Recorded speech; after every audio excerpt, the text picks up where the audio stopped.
အာ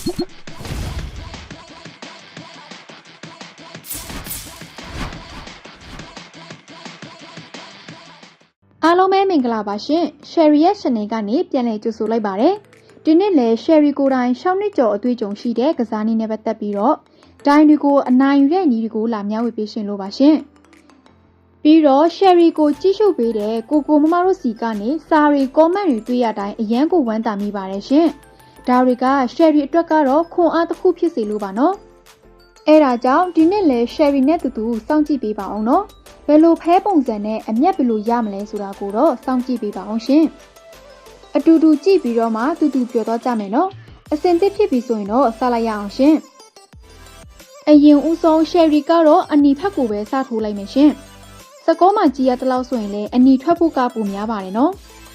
အစလည်းဖြစ်တဲ့အတွက်ကြောင့်မို့လို့300နဲ့ပဲအရင်စမ်းထိုးထားကြည့်မယ်နော်စကောမှာပြထားတဲ့အတိုင်းဖြစ်မဖြစ်ဆိုတာကိုတော့တူတူစောင့်ကြည့်ပေးပါအောင်နော်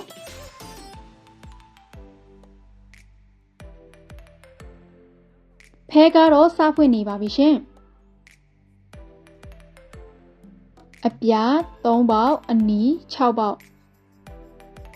ဟုတ်ပြီအနီကတော့6ပေါက်နဲ့နိုင်ပါတယ်ရှင်ဟုတ်ပြီဒါဆိုရင်တော့ဖဲကရှေ့ဘက်ကစကောလိုမျိုးမှာထက်ရှည်အောင်မလားမသိဘူးเนาะဒီတစ်ခါလဲ Sherry ကတော့အနီဖက်ကိုပဲဆက်ဆွဲလိုက်အောင်မယ်ရှင်ထက်ရှည်မလားမသိသေးတဲ့အတွက်စမ်းကြည့်မယ်เนาะသူ့ရဲ့ရှေ့ဘက်မှာကတော့9လုံးထက်မကျော်ခဲ့ပါဘူးရှင်အဲ့လောက်ထိပဲရှိခဲ့တာကြောင့်စကောအတိုင်းပဲဆက်ကစားသွားအောင်မယ်နော်ဖြည်းဖြည်းချင်းစီကစားသွားပါမယ်ရှင်အပြားအပေါက်မရှိအနီး9ပေါက်ဟုတ်ပြီအပြားဖက်ကိုဆက်ဆွဲပါရရှင်ဒီတစ်ခေါက်လဲအနီးကတော့9ပေါက်နဲ့ထပ်နိုင်ပါတယ်နော်ခုနက Sherry ပြောခဲ့သလိုပါပဲအနီကတော့9လုံးထိပဲကျပါတယ်နော်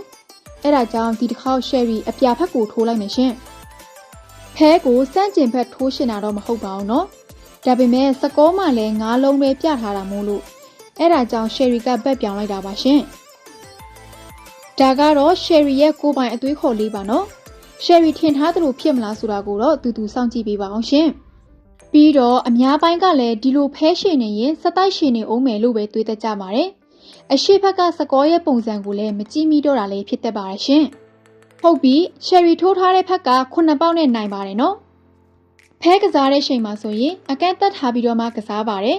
အမျက်ရဖို့အရေးကြီးသလိုကိုယ့်ရဲ့အရင်းအနှီးကိုလည်းထိမ့်သိမ့်တတ်ဖို့လိုပါတယ်ရှင်